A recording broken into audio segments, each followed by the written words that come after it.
اے اللہ اگر آپ مجھ سے ناراض نہیں ہیں تو پھر مجھے کسی چیز کی پرواہ نہیں ہے۔ ان عافیتوں کا اوسع لی، آپ کی عافیت میرے لیے بہت وسیع ہے۔ اعوذ بنور وجہک الذی اشرقت لہ الظلمات، اے اللہ میں آپ کے چہرے کے اس نور کے طفیل مانگتا ہوں جس سے کہ دنیا کی ظلمتیں ختم ہو گئیں، وصلح علیہ امر الدنیا والآخرہ، اور دنیا اور آخرت کے سب کام اس سے سنور گئے، کہ آپ کا غصہ میرے اوپر ہو یا آپ مجھ سے ناراض ہوں۔ لکل اتبا حتی تردا، اللہ آپ کو اس وقت تک منانا ضروری ہے جب تک کہ آپ راضی نہیں ہو جاتے۔ آپ ذرا اندازہ لگائیے اس دعا کے الفاظ کا کہ محبوب صلی اللہ علیہ وسلم نے کتنی عاجزی کے ساتھ اللہ کے سامنے فریاد عرض کی، لا حول ولا قوت الا بک، اللہ آپ کے سوا کوئی قوت نہیں۔ تو آپ صلی اللہ علیہ وسلم ایک جگہ پر بیٹھے، تھکے ہوئے تھے اور بہت مغموم تھے۔ قریب انگوروں کا ایک باغ تھا، ایک آدمی تھا، اس کا نام تھا اداس، وہ وہاں مزدوری کرتا تھا مگر آیا ہوا کسی اور علاقے کا تھا۔ جیسے اس شہر میں بہت سارے لوگ مزدوری کرنے والے ہوتے ہیں، کوئی فیصل آباد سے آتا ہے، کوئی سندھ سے آتا ہے، کوئی بنوں سے آتا ہے، کوئی اور شہروں سے آتا ہے، تو وہ دور سے آیا ہوا تھا۔ اس نے جب دیکھا کہ ایک آدمی ہیں جو آئے ہیں اور تھکے ہوئے ہیں اور بیٹھ گئے ہیں، تو اس کو خیال آیا کہ بھئی میں ان کو کچھ کھانا پینا تو دوں۔ تو اس نے اپنے باغ کے مالک سے پوچھا، تو مہمان نوازی تو ان کی فطرت میں تھی۔ وہ اگرچہ باغ کا مالک کافر تھا، شیبہ کا اور ان کا باغ تھا، اس نے اجازت دے دی۔ چنانچہ اداس کچھ انگور لے کے نبی اسلام کی خدمت میں آیا اور اس نے آ کر انگور پیش کیے، پانی دیا۔ نبی علیہ السلام نے انگور کھائے، پانی پیا تو طبیعت کچھ بحال ہوئی۔ تو نبی علیہ السلام نے اس سے تعارف پوچھا، بھئی تم کہاں سے ہو؟ اس نے کہا جی میں تو نینوا کا رہنے والا ہوں اور وہاں سے یہاں آیا ہوں اپنی مزدوری کے لیے۔ تو نبی علیہ السلام نے فرمایا، اچھا آپ یونس علیہ السلام کے علاقے کے رہنے والے ہیں؟ وہ نام سن کر حیران ہو گیا کہ جی آپ ان کو کیسے جانتے ہیں؟ چونکہ یونس علیہ السلام اس علاقے میں پیغمبر گزرے تھے اور ان کے نام کو کوئی باہر کی دنیا کا بندہ جانتا ہی نہیں تھا۔ تو نبی علیہ السلام کی زبان سے یہ لفظ سن کے وہ بڑا حیران ہوا۔ تو نبی صاحب نے فرمایا کہ وہ میرے بھائی تھے، وہ بھی اللہ کے نبی تھے اور میں بھی اللہ کا نبی ہوں، اور اللہ ہی نے مجھے اس کا بارے میں بتایا ہے۔ تو اس کے دل میں نا ایمان کا نور پیدا ہو گیا کہ یہ بندہ جو پیغمبر علیہ السلام کی بات کر رہا ہے، یہ بندہ عام بندہ نہیں ہے، یہ واقعی اللہ کا ہے۔ تو بہرحال پھر اس کے بعد دو فرشتے آئے۔ ان فرشتوں نے نبی علیہ السلام کی خدمت میں عرض کیا کہ اے اللہ کے حبیب صلی اللہ علیہ وسلم، اللہ نے ہمیں بھیجا ہے، میں پہاڑوں کا فرشتہ ہوں، اور مجھے یہ اللہ نے کہا ہے کہ آپ سے آ کر پوچھوں کہ اگر آپ اجازت دیں تو میں دو پہاڑوں کو ٹکرا کر یہ پوری جو بستی ہے نا، ان کے لوگوں کو ختم کر دیا جائے، نیست و نابود کر دیا جائے۔ یعنی جن لوگوں نے آپ کی اتنی بے اکرامی کی ہے، اب آپ اجازت دے دیجئے، ہم ان کا نام و نشان مٹا دیتے ہیں۔ دو پہاڑوں کو ٹکرانا فرشتے کے لیے کون سا مشکل تھا؟ نبی صاحب نے اجازت نہیں دی، یہ دعا کی کہ یا اللہ میری قوم کی مغفرت فرما، فإنہم لا یعلمون، وہ مجھے جانتے نہیں ہیں، ان کو حقیقت کا احساس نہیں کہ کون ہوں میں، اور ان کے پاس اللہ کا پیغام لے کے آیا ہوں۔ چنانچہ نبی علیہ السلام نے ان کو منع کر دیا اور یہ بھی کہہ دیا کہ اگرچہ یہ لوگ ابھی ایمان نہیں لائے، ہو سکتا ہے آنے والے وقت میں ان کی اولادوں میں سے کچھ ایسے ہوں جو ایمان لائیں اور دین پر عمل کرنے والے بن جائیں۔ تو محبوب صلی اللہ علیہ وسلم کی رحمت للعالمین دیکھیے کہ اتنا کچھ ان سے خراب رویہ برداشت فرما لیا اور ان کے لیے عذاب کی اجازت نہیں دی۔ فرشتے چلے گئے تو نبی علیہ السلام پھر اکیلے تھے، اور اس جگہ تنہائی میں بیٹھے ہوئے دل بہت غمزدہ تھا۔ تو نبی علیہ السلام نے پھر دعا کی، کاش کوئی میرا یار ہوتا جو مجھ سے یاری کرتا، میرا کوئی دلدار ہوتا جو مجھ سے دلداری کرتا، یعنی کوئی میرا قریبی دوست ہوتا کہ میں اپنا غم اس کے ساتھ شیئر کر سکتا۔ مقصد کہنے کا یہ تھا۔ جب نبی علیہ السلام نے یہ الفاظ کہے نا تو اللہ تعالیٰ نے فیصلہ فرما لیا، اے میرے محبوب، میں آپ کا یار ہوں اور میں آپ کا دلدار ہوں۔ اب میں آپ کو اپنے پاس بلاؤں گا اور میں آپ کے دل کا غم آپ سے شیئر کروں گا۔ چنانچہ نبی علیہ السلام طائف سے واپس تشریف لے گئے مکہ مکرمہ، اور اس کے چند دنوں کے بعد نبی علیہ السلام کو یہ سفر معراج پیش آیا۔ تو گویا من تواضع للہ رفعہ اللہ، جو تواضع اختیار کرتا ہے اللہ اس کو بلندی عطا فرماتا ہے۔ میرے آقا صلی اللہ علیہ وسلم نے اللہ کے سامنے کتنی تواضع اختیار کی، کیسی پیاری دعا مانگی اور مٹ کے الفاظ کہے، اس کے نتیجے میں اللہ نے آپ صلی اللہ علیہ وسلم کو معراج پر بلا لیا۔ چنانچہ جبریل السلام آئے، براق لے کر آئے، تو نبی علیہ السلام اس وقت گھر میں آرام کر رہے تھے۔ تو جبریل السلام نے آ کر نبی علیہ السلام کے قدموں کو بوسہ دیا، پاؤں کے تلوے جو ہوتے ہیں نا ان کو بوسہ دیا۔ آ کے ایسے نہیں جگایا جیسے ایک لڑکا دوسرے لڑکے کو ہاتھ سے ہلا کے جگاتا ہے، ادب کے خلاف تھا۔ انہوں نے آ کے نبی علیہ السلام کے پاؤں کا جو نیچے کا حصہ ہے نا اس کو بوسے دیے۔ تو نبی علیہ السلام کی آنکھ کھل گئی، پوچھا کون؟ میں آپ کا خادم جبریل، اللہ نے آپ کو یاد فرمایا ہے۔ تو نبی علیہ السلام اس گھر سے چل کر حرم میں آئے، یعنی جہاں مسجد جس کو مسجد حرام کہتے ہیں، جہاں بیت اللہ ہے، اس مسجد میں آپ تشریف لائے۔ وہاں آ کے آپ نے وضو فرمایا اور نماز ادا فرمائی۔ اس دوران اللہ نے فرشتوں کو بھیجا جنہوں نے محبوب صلی اللہ علیہ وسلم کے سینے انور کو زمزم سے دھویا۔ یعنی یوں سمجھیں کہ یہ نبی علیہ السلام کے مبارک لطائف تھے جن کو اللہ تعالیٰ بالکل اور زیادہ پاک صاف کرنا چاہتے تھے اور نور سے بھرنا چاہتے تھے۔ چنانچہ نور سے ان کو بھر دیا گیا، اور پھر یہاں سے آپ براق پر تشریف فرما ہوئے اور مسجد حرام سے آپ مسجد اقصیٰ تشریف لے گئے۔ جب مسجد اقصیٰ تشریف لے گئے تو وہاں نبی علیہ السلام نے نماز کی امامت فرمائی۔ نماز پہلے انبیاء کو بھی ملی، یہ پہلے سے تھی مگر کامل نہیں تھی۔ بعض انبیاء کو رکوع اور قیام ملا، اسی کو نماز کہتے تھے، اس لیے ان کے بارے میں اللہ فرماتے ہیں وَرْكَعُوا مَعَ الرَّاكِعِينَ، رکوع کرنے والوں کے ساتھ تم بھی رکوع کرو، کیونکہ رکوع کرنا ایک بڑی یعنی عبادت کا حصہ سمجھا جاتا تھا۔ پھر اللہ نے اپنے محبوب صلی اللہ علیہ وسلم کو رکوع سے آگے سجدے کی بھی نعمت عطا فرمائی۔ اس وقت تک اتحیات نہیں تھی نماز میں، یوں سمجھیں کہ سجدہ کر کے سلام پھیر دیتے تھے، یہ نماز تھی اس وقت کی۔ تو نبی علیہ السلام نے امامت فرمائی، سب انبیاء نے ان کے پیچھے نماز پڑھی، اور نبی علیہ السلام معراج پر تشریف لے کے وہاں سے پھر آپ نے رف رف پر سواری کی، اور رف رف سواری جو تھی وہ آپ کو لے کر آسمانوں کی طرف گئی، سیدھا اوپر کی طرف گئی، ایسے مقام پر گئی کہ ایک جگہ پر جا کر جبریل السلام بھی اس سواری سے اتر گئے کہ اللہ کے حبیب صلی اللہ علیہ وسلم میں اس سے آگے نہیں جا سکتا ورنہ میرے پر نور کی شدت کی وجہ سے جل جائیں گے۔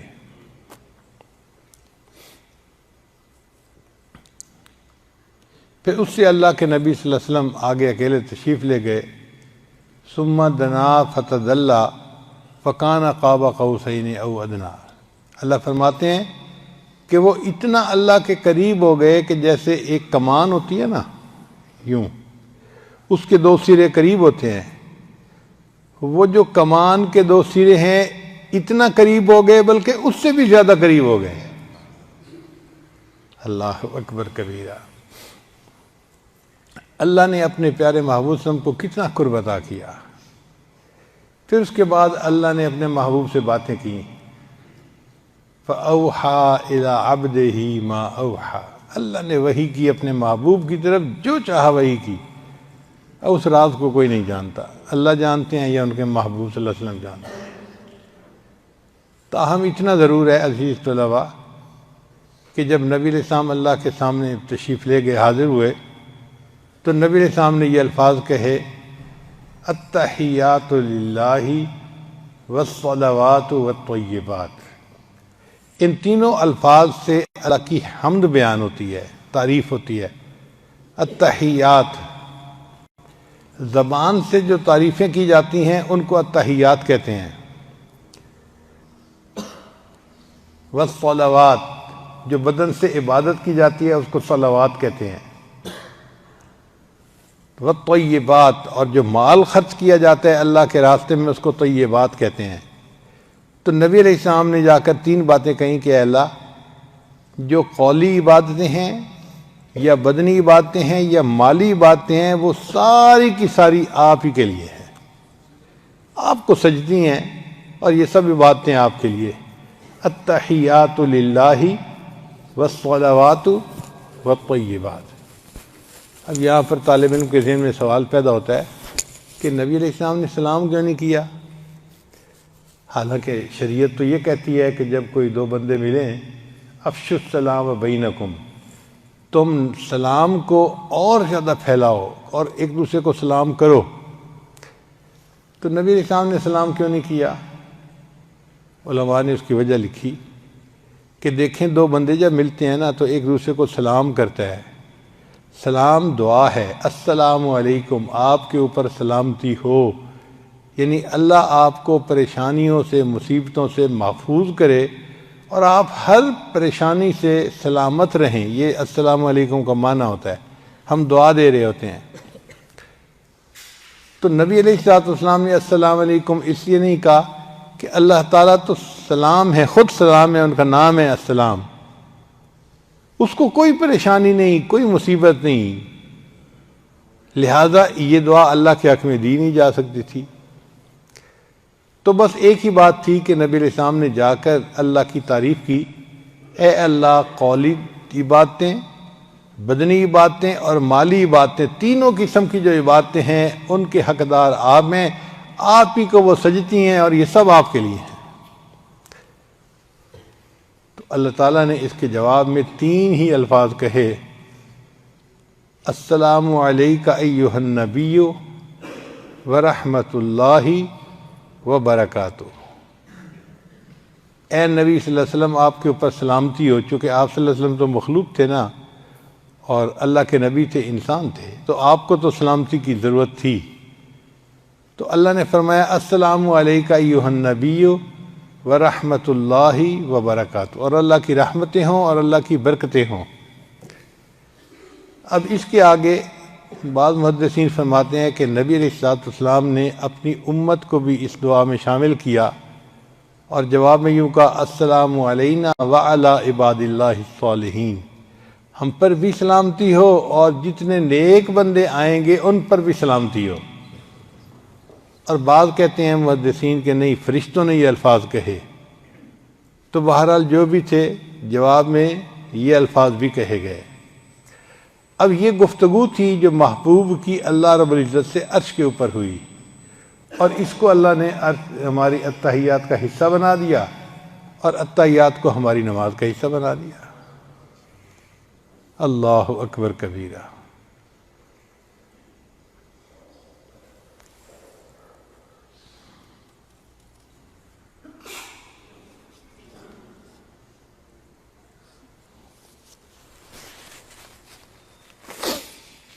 طالب علم کے ذہن میں سوال پیدا ہوتا ہے کہ یہ معراج کیوں پیش آیا؟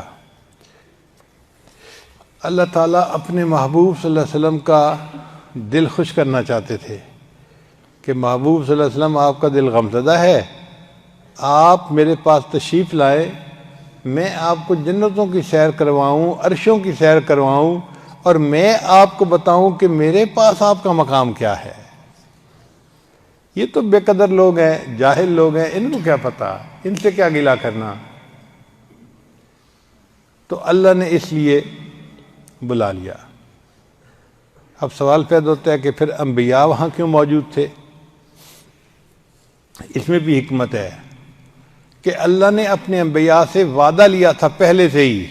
قرآن مجید میں اللہ فرماتے ہیں آل عمران سورت میں وَإِذْ أَخَذَ اللَّهُ مِيثَاقَ النَّبِيِّينَ، اور یاد کرو اس وقت کو جب اللہ نے انبیاء سے میثاق لیا، وعدہ لیا، لَمَا آتَيْتُكُم مِّن كِتَابٍ وَحِكْمَةٍ، اے میرے انبیاء اگر میں تمہیں کتاب اور حکمت عطا کروں، ثُمَّ جَاءَكُمُ الرَّسُولُ، اور پھر تمہارے پاس رسول آئیں، مُصَدِّقًا لِمَا مَعَكُمْ، اور وہ تصدیق کریں جو تمہارے پاس ہے، لَتُؤْمِنُنَّ بِهِ وَلَتَنْصُرُنَّهُ، تو تم ان کے اوپر ایمان لے آنا اور ان کی مدد کرنا۔ اب یہ انبیاء سے اللہ نے پہلے سے وعدہ لیا ہوا تھا، اور انبیاء نے وعدہ کیا تھا۔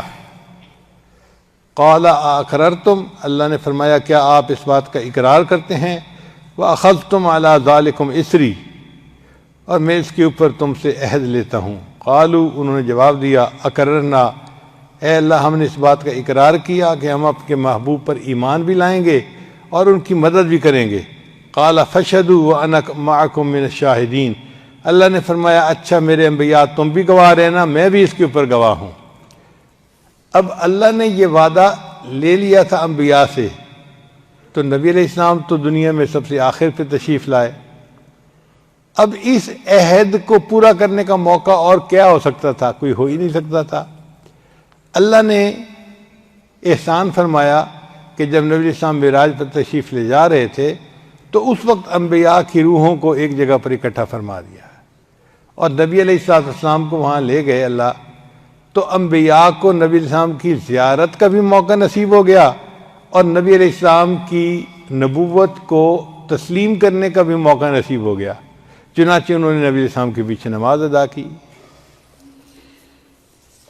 تو اللہ کے محبوب صلی اللہ علیہ وسلم کی جو بلندی مرتبت ہے وہ ظاہر ہوئی اس سے کہ آپ صرف نبی نہیں تھے بلکہ امام الانبیاء تھے، انبیاء کے بھی امام تھے اور نبی الانبیاء بھی تھے، یعنی انبیاء کے بھی آپ نبی تھے۔ انبیاء سے اللہ نے وعدہ لیا تھا آپ کی نبوت کو ماننے کا، تو آپ نبی الانبیاء تھے۔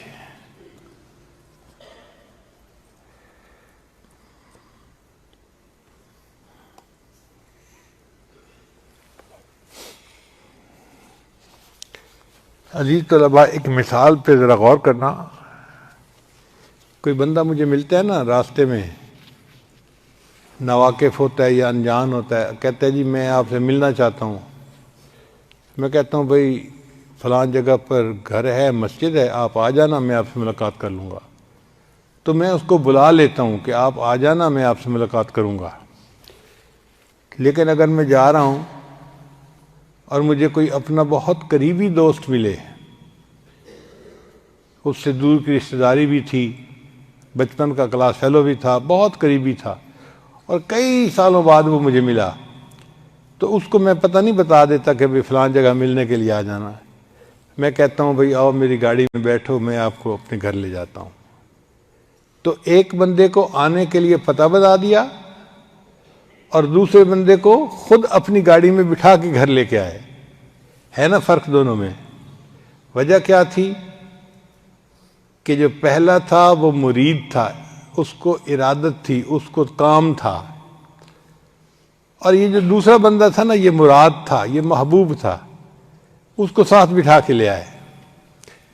تو اللہ کے محبوب صلی اللہ علیہ وسلم اللہ کے محبوب تھے، مراد تھے، اور حضرت موسیٰ علیہ السلام اللہ کے مرید تھے، طالب تھے۔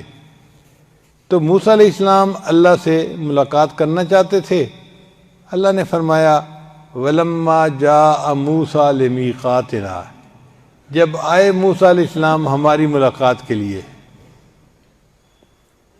یعنی موسیٰ علیہ السلام آئے ملاقات کرنے کے لیے کوہ طور کے اوپر، اور جب نبی علیہ السلام کا معاملہ آیا تو اللہ نے یہ نہیں فرمایا کہ جب میرے محبوب آئے مجھ سے ملاقات کے لیے، اللہ نے فرمایا سبحان الذی اسریٰ بعبدہ لیلا من المسجد الحرام الی المسجد الاقصی، پاک ہے وہ ذات جو لے گیا اپنے محبوب کو مسجد حرام سے مسجد اقصی تک، یعنی نبی علیہ السلام نہیں گئے، اللہ لے گیا۔ اب اللہ نے سبحان سے اس لفظ کو شروع فرمایا، اس بات کا تذکرہ کیا۔ سبحان کا مطلب جو ہر کمی سے پاک ہو، ہر عیب سے پاک ہو۔ اس کا مطلب یہ کہ جو بندہ اس میں شک کرے وہ اللہ تعالیٰ کے ذات کے بارے میں تردد کرنے والا ہے، اس کا ایمان ہی ضائع ہو جائے گا۔ تو جب اللہ کہتے ہیں کہ اللہ لے گیا، اللہ پاک ہے ہر عیب سے، اب کوئی یہ نہیں کہہ سکتا جی یہ چیز تو ممکن ہی نہیں تھی۔ بھئی بندوں کے لیے ناممکن تھی، اللہ کے لیے ناممکن نہیں تھی۔ اللہ جو چاہے وہ کر سکتے ہیں۔ تو پاک ہے وہ ذات جو لے گئی اپنے محبوب کو اپنے مسجد حرام سے مسجد اقصی تک۔ اسی طرح حضرت موسیٰ علیہ السلام نے اللہ سے دعا مانگی تھی، رب اشرح لی صدری، اے اللہ میرے سینے کو شرح عطا فرما دیجئے، کھول دیجئے، شرح صدر عطا فرما دیجئے۔ تو گویا موسیٰ علیہ السلام کو ایک نعمت کی طلب تھی، انہوں نے اللہ سے دعا مانگی، اور اللہ نے اپنے محبوب کو بھی شرح صدر والی نعمت عطا فرمائی، مگر یہ نہیں کہا کہ میرے محبوب نے مجھ سے مانگا تھا۔ اللہ فرماتے ہیں الم نشرح لک صدرک، اے میرے محبوب کیا ہم نے آپ کو شرح صدر نہیں عطا فرما دیا؟ تو دیکھو مرید کا معاملہ اور تھا اور مراد کا معاملہ کچھ اور تھا۔ تو موسیٰ علیہ السلام کوہ طور پر دیدار کے لیے گئے تھے، اور اللہ نے اپنے محبوب کو اپنے پاس دیدار کے لیے خود بلا لیا۔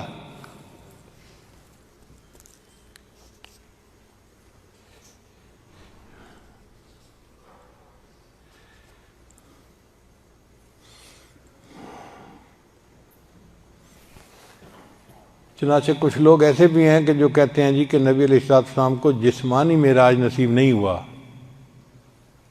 روحانی معراج تھا۔ علماء اہل سنت والجماعت اس بات کا یقین رکھتے ہیں کہ محبوب صلی اللہ علیہ وسلم کو اللہ نے جسمانی معراج عطا فرمایا۔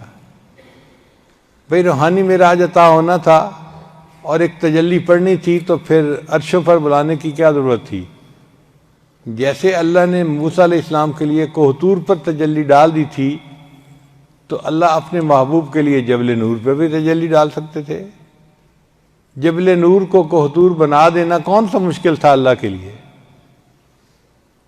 تو پھر عرشوں پہ لے جانے کا کیا مسئلہ، اس کی کیا ضرورت تھی؟ عرش پر جو اللہ لے گئے، یہ چیز ثابت کر رہی ہے کہ یہ جسمانی معراج تھا۔ دنیا میں معراج کیوں نہیں اللہ نے دے دیا؟ اب اس کی وجہ سمجھیے کہ اللہ تعالیٰ کا دیدار دنیا میں ممکن ہی نہیں ہے۔ دنیا کے اندر اتنی صلاحیت ہی نہیں ہے کہ یہ اللہ تعالیٰ کی اس تجلی کو برداشت کر سکے۔ اللہ تعالیٰ نے موسیٰ علیہ السلام کو 70,000 پردوں میں سے تجلی ڈالی تھی۔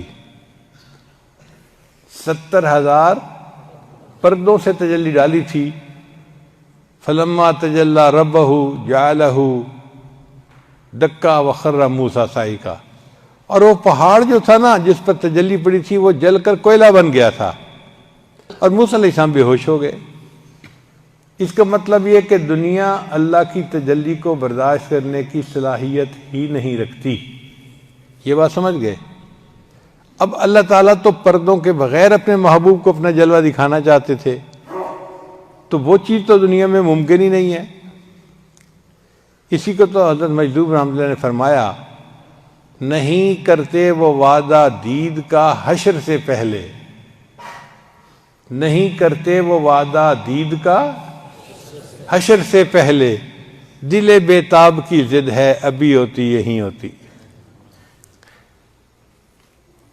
دل بیتاب تو یہ چاہتا ہے اللہ آپ کا دیدار اب بھی ہوتا اور یہی ہو جاتا، مگر اللہ فرماتے ہیں نہیں میرے بندے، تم جب آخرت میں آؤ گے نا میرے پاس تو میں وہاں دیدار کرواؤں گا. نہیں کرتے وہ وعدہ دید کا، حشر سے پہلے دل بیتاب کی ضد ہے، ابھی ہوتی یہی ہوتی. تو اللہ تعالیٰ اپنے محبوب صلی اللہ علیہ وسلم کو پردوں کے بغیر دیدار کروانا چاہتے تھے، وہ دنیا میں پاسبل نہیں تھا. اللہ نے فرمایا اچھا میرے محبوب میں آپ کو عرشوں کے اوپر بلاتا ہوں جہاں دنیا کے قاعدے قانون نہیں لگ سکتے، وہ جگہ ہی الگ ہے. چنانچہ رف سواری کو بھیجا گیا اور اللہ نے اپنے محبوب کو عرشوں کے اوپر بلا لیا، اور وہاں اللہ کے محبوب صلی اللہ علیہ وسلم کو پردوں کے بغیر اللہ رب العزت کا دیدار نصیب ہوا.